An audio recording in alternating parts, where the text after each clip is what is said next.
5, 10 a.m., and we're here to discuss the background check policy and drug testing policy. And I will turn it over to our prosecutor. All right. Thank you, Mr. Chair. What I have for you all this morning is an updated and revised draft. I think we're on draft, well, internally, I'm on draft, I think 9 now for this policy. Since the last time we met, there's been a handful of changes. So I'll walk you through some of the changes you guys are going to notice. I'm just going to touch on the larger ones that have some substantive impact to it. Okay. First, under Section 2 for the scope of the background check, we made some revisions to this section from the last draft, and I also went ahead and recategorized the types of background checks. I did this for 2 reasons. 1, based on the feedback we got from the last meeting, but 2, based upon the direction that we had received with our intent to utilize the Idaho State Police for our background check, and ascertaining the structure that they use internally for how they run their background check. Necessitated a change to our policy so that it could comport with the type of background check they're going to spit out. Okay. Certainly, if we decide to go elsewhere and not utilize ISP, we might need to go back and revisit once again how we structure this section. But it's now been modified so that it comports with the style of their background check. The next significant change you guys might note, the middle of Section 3, we had kind of some generalized language as far as who was going to be doing the background check. Now that we've got some relative certainty that it's going to be ISP and or the sheriff's office in conjunction with ISP, we went ahead and updated those portions of Article 3. As we get down to Article 4, I had received some direction from the board that you guys really wanted any department that had a prospective employee with misdemeanor or felony violations that were popping up on their criminal history to be required to meet with my office to review those. So we went ahead and implemented that into Article 4. So that's now in there. And then, I think for the most part, the rest of it just had a couple of minor cleanup portions. So, for the most part, that aspect of the background check has been updated and revised based upon the direction received from the BOCC at our last meeting. That brings us to kind of the newest point, which is in Article 9. So, if everyone wants to bump over to Article 9 regarding credit checks. So I kind of reached out on the credit checks, and I talked to our treasurer, and she was unsure about it and kind of thought it was discriminatory. And and looking at how credit checks are done, I have also heard that credit checks that people can go ahead and challenge your credit reports. So what happens if they challenge it and say, well, that's wrong, and they file a complaint, file it with. So that was kind of my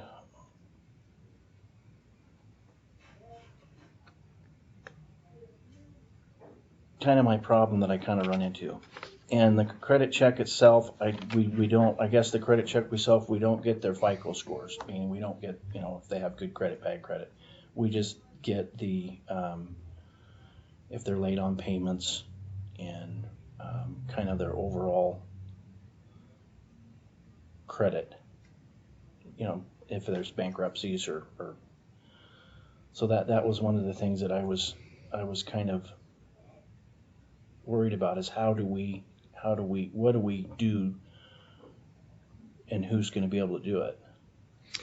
Yeah, I mean, that was the primary purpose of our discussions last time we met, was trying to vet out, hey, we've built this credit check provision. If you guys recall, and I left it in there, the Exhibit B that's attached is that disclosure disclaimer that we have them sign acknowledging that I'm giving you permission to go run my credit. Yes. So that's in there. Essentially, we built this portion of the policy regarding credit checks around what we thought maybe was best practices currently out there in the realm of public entity representation.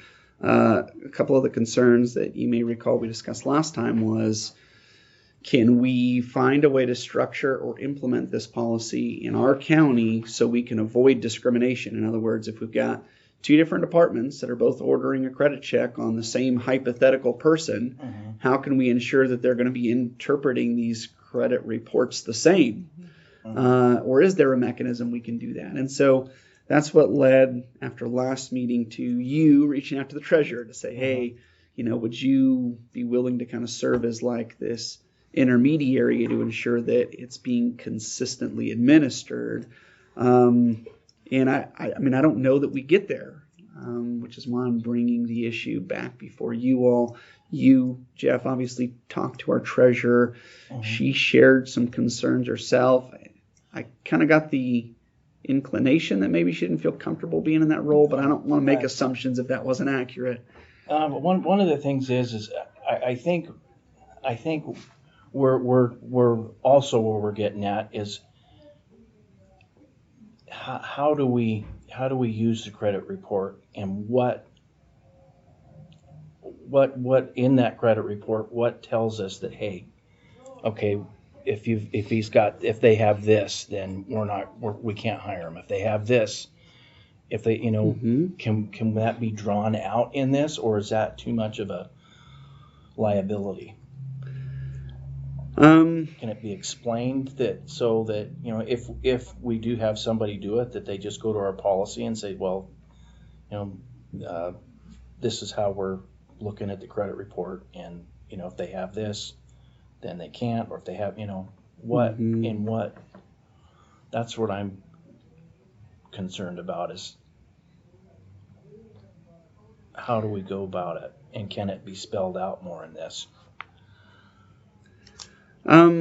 I can share with you, just based on the feedback I received from some of the outside resources we consulted with, one of them being iCrimp, actually. We were advised that it would not be a good policy to set like a minimum credit score as our deciding factor, because there's a lot of things that can impact your credit score adversely, but does not necessarily raise concerns about your trustworthiness with finances. I'll just give you guys one example of this that I recently ran into. If you're utilizing over a certain percentage of your credit limit on credit cards, it doesn't matter that you pay the credit card off on time every single month and have never had a late payment. If you're using the full limit of your credit card every month, your credit score is actually going to take a hit. So arguably, does that mean you're less trustworthy if you've got a credit card that has a $10,000 limit and you use it all, or I have a credit card that has a $20,000 limit, but I'm only using $10,000 of it? We're both charging $10,000. We're both paying the $10,000, but one of us is going to be adversely affected on our credit score. So I think that, that's just a hypothetical example that would probably support some of the advice we received to not have kind of these hard and fast rules, and to look at, if we're going to do a credit check, look at everything holistically and then render a subjective opinion on whether or not there's concerns. But I struggle with it the same way you do, in that how can we ensure that the subjective interpretation is still fair? And I don't know that I have an answer, which is kind of why I'm bringing it back to you guys, saying, here's what we've got so far. If we think we can massage this to get it to a point where you guys feel comfortable, great. If, based on the feedback from the treasurer, you guys decide to pull the plug on the credit check, we can do that too. It's really up to you guys. So I mean, I'll do whatever you want with this policy. It's your policy, but that's how we got to where we're at so far. Okay.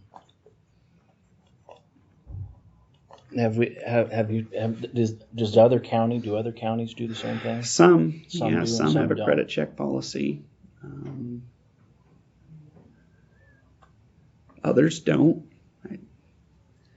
Like I said, I think there's a benefit that can be derived from it, and I also think that there's some concerns that you would need to account for as well. And if we think we can account for those concerns, I think we can implement it within our background checks.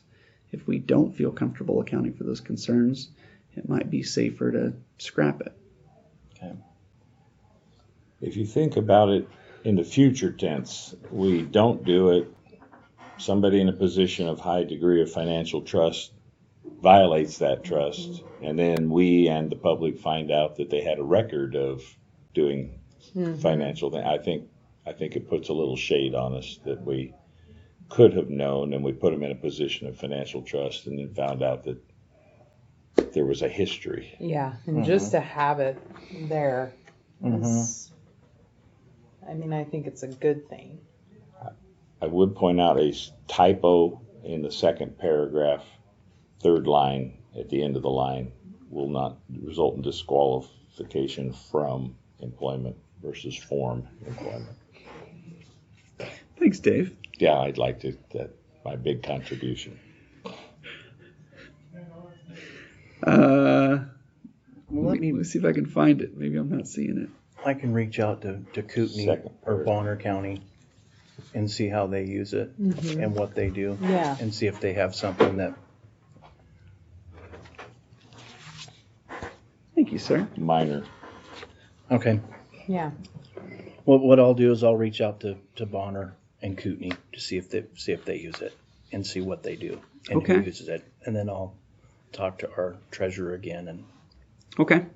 If you could maybe CC myself and Luke on Okay. that, just so we can follow along the dialogue, and if there's questions that maybe arise on our end, we can jump in. That'd be awesome. okay. We'll see. I kind So of we can agree vet it with out. Commissioner Dose and Commissioner Kells on that it's probably better to have it there than not. Some of the other entities that I had reviewed that did have a credit check policy, they seemed to follow kind of one of two tracks. One is they were either paying the money to outsource it entirely, so they were paying some third party to do the whole process and then just report back to them, yep, this person is or is not a concern for their credit check. Okay. Which, if you're outsourcing the whole thing, it's going to be cleaner and less liability, but it's also going to cost more money. One of the other examples I saw was that they were having their HR department do it, which I'm assuming whoever in HR was doing it probably had some specialized training. And so that was how they were able to ensure consistency. Obviously, Shoshone County doesn't have a dedicated HR department, which is kind of why we reached out to the treasurer. So I don't know. Okay. It might be also, if we can reach out to a third party, and I wonder if they do the credit check and do a response with it. Yeah, we can ask. I can circle back to iCrimp. iCrimp, I think, had a couple of Okay. companies. So maybe they we knew should that did it. outsource that part of it, because there's not a lot of, we don't have a lot of employees that we're gonna do a credit check on, just the ones that are, I mean, it's up to you cash. guys. yeah. We started the process by putting a feeler out there to the various department heads and elected officials.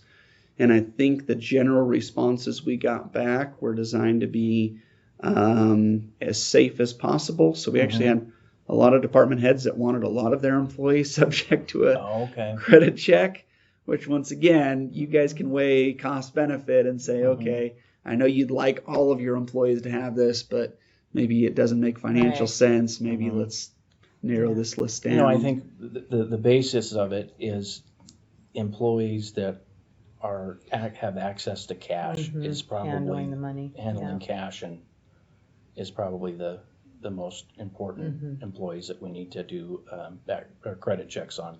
Okay. And I think that's Except in the history of our valley in the last couple of years, we've had a couple of instances where people with access to the books were manipulating things or allegedly manipulating things. So I agree with your cash one, but I would be concerned too that anybody who had access to enough of our bookkeeping Financial. system, our financial system, be trustworthy, so that we're not. And I've lost the word for it, but what do you call that when somebody pilfers Yeah, so that would basically be like the pay clerk and things like that have access to print checks or. Yeah, anybody who has access to. I like how Ben Monies, has it here, a high period. degree of financial trust. Mhm. I like that wording. But I agree, it should include the cash Mhm. thing, just Mhm. so that there's no question. I think we want to try to remain above reproach with this. Okay. Well, it sounds like we've got at least a couple of thoughts. The first is we'll do some follow-up back with a couple of close counties. Just vet out with a little more detail how they're implementing their credit check policies. I can reach back out to iCrimp after we're done with that. So after we've got a little better idea of maybe what Kootenai and Bonner are doing, I'll take that information.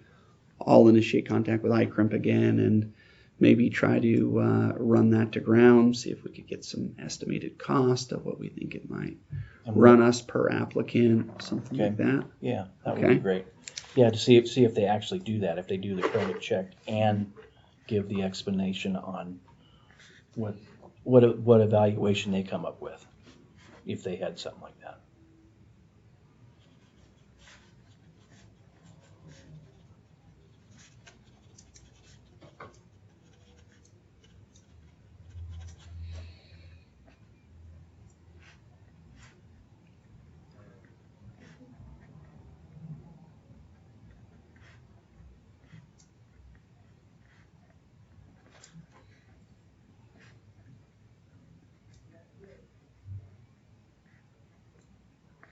Okay. All right, so we'll keep working on that. I think that it would also be beneficial if the BOCC could just give this one more look. I think we're getting really close to circulating this to the department heads and other electeds. But if you guys would just give it one more look, and if there's anything else that jumps out to you guys that's concerning, just email me directly. Feel free to CC Luke on that, and we'll look at if there's further modifications that need to be made. And then I think once we do iron out the credit check aspect of it, I think we'll probably be in a position to start soliciting feedback from our various departments. And that's one of the things I'd like to know when we do solicit that feedback is have them explain why they think their employee that they want a credit check on, that position, why that would be necessary to do that credit check. Because it is, even if they do have some access to our financial data, they may not have the access that's necessary that they can actually change the program and there's a lot of things that go on with financial systems. You can go in there and you can switch around and put your name in the payee. I mean, I've seen that happen. And then the check goes out to them or a friend or something like that. But if you don't have that kind of access, then maybe you don't have to, we need to kind of probably skin it down so that we're not spending all this money on everybody, so that we just, people with cash and then people that have that certain financial access to our programs.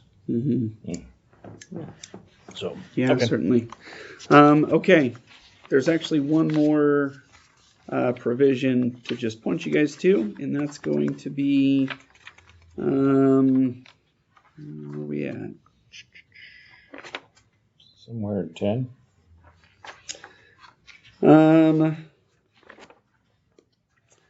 Article 8. So if you guys look at Article 8, you guys will see that in the second paragraph of Article 8, it reads, as part of the pre-employment background screening, all applicants must pass a drug test administered pursuant to Shoshone County's drug and alcohol testing policy. So that means we've got another new policy. So I will shift gears and I'll let you guys put those ones away, and I will hand you guys what will for you guys be your first draft that you would have received from us. From my office, just so you guys can see, I think we're on draft, like 5. So, I mean, we've been going through and we've been putting things on paper, reviewing other policies, figuring out what we like, don't like. So we're about a month and a half into this now, and I think draft number 5 is finally a draft that's ready for you guys to look at. So I've got it here. I want to give you guys some time to go through it. And so what I would propose is that you guys having it in hand now, for you guys to spend, a week or so looking at it. Maybe we can put a meeting on the agenda next week to sit back down and maybe have you guys just be able to brainstorm with me. Hey, here's the sections we liked. Here's things that we didn't like, etc. But it's there, so at least we've got some sort of working draft on paper for us to start our discussions on how we want this to look for the county. Okay.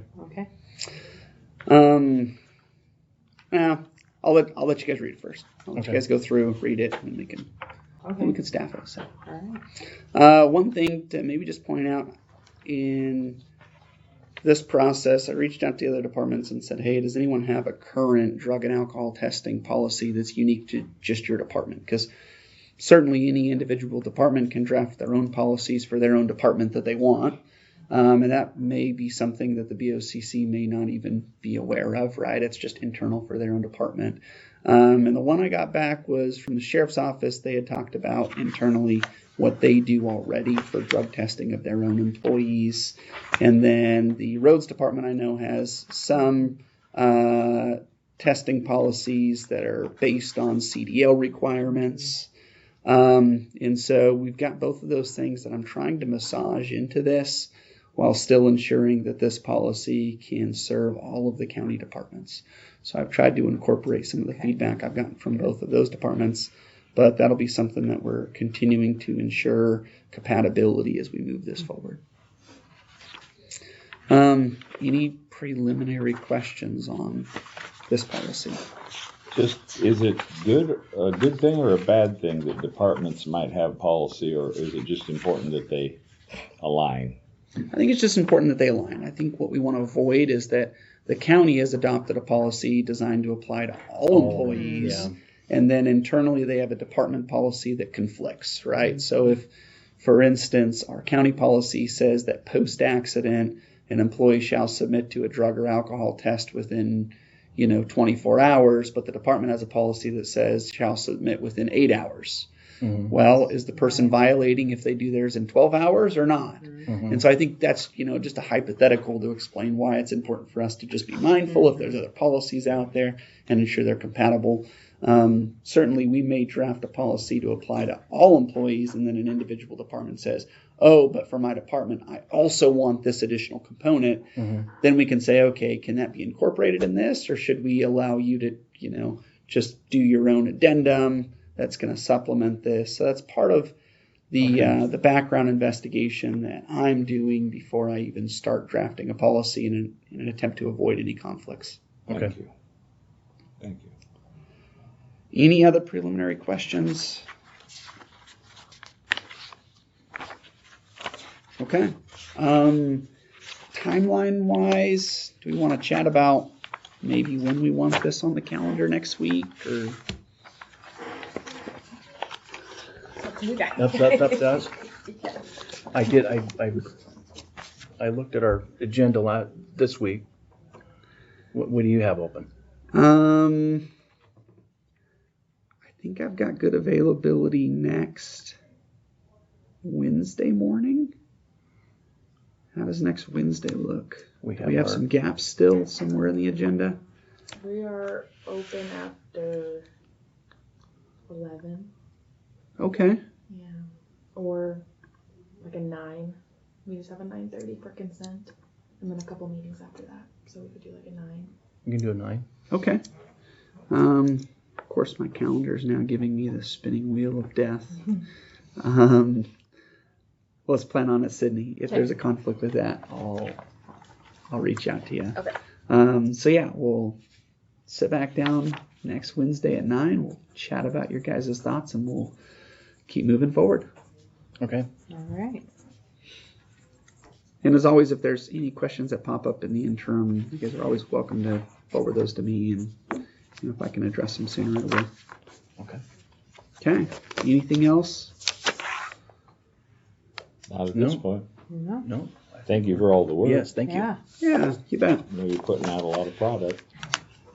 Yeah, I mean it's good things. We've needed this, I think, for a while, and so it takes a good bit of time to develop, but once it's there, then you have it. So then you're in a good spot moving forward. So Any further questions? No. Comments? No? Okay, we're adjourned. Thank you.